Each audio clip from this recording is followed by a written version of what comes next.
I thought I was ready for it. But my depressive thoughts and worries got worse with each child instead of better. And when the youngest one left the nest, I was depressed, clinically depressed for over 6 months. And so I just really had to lean into God and kind of let him help me navigate through that. I think one of the biggest things he taught me is that every child we have is different. Every empty nest experience is different. And that as long as we lean into God, we're doing it right. Was it the worry? Was that the principal thing? Or was there also maybe another factor or two that was weighing upon you? There was some worry, but basically it was sadness.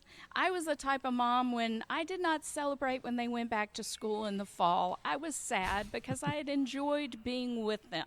And I was very afraid that being a mom of boys, I would not be able to have as much interaction and inclusion in their lives as maybe moms with girls. That is not true. My boys have been fantastic. My daughters-in-law are just amazing. But that was my fear. I didn't want to be left out of their lives. I was sad. And there's a sense, I would think, of, obviously each of your sons charted their own course. There's a worry element, but I think there's also, and this may not have been the case for you, but I think that you have a situation where you see your adult children making choices, and they're making choices for their own lives, maybe not doing the things that we would want them to do. I don't think and I don't think worry is really the way to describe it. God forbid that you would say it's a control issue, but I think maybe there is. Oh, it was totally a control issue with me. I to be large. See how gently and in that I proceeded on that. It is a control issue. I mean, I have people who have lived longer have more experience.